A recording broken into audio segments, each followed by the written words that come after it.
ಏನೇ ಕನ್ನಡತಿ ನೀ ಯಾಕೆ ಹಿಂಗಾಡ್ತಿ, ಇಂಗ್ಲೀಷು ಯಾಕಾಡ್ತಿ ಎಂದು ಕನ್ನಡ ಮಾತಾಡ್ತಿ.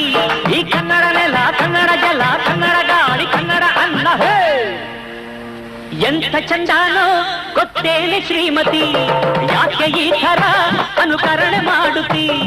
ಕನ್ನಡ ಸೊಗಡಲಿ ನೀ ಸುಖವ ಕಾಣುತ್ತಿ, ಕಲಿಸೋಕೆ ಬಂದೇನ ಕನ್ನಡದ ಭೂಪತಿ. ಏನೇ ಕನ್ನಡತಿ ನೀ ಯಾಕೆ ಹಿಂಗಾಡ್ತಿ,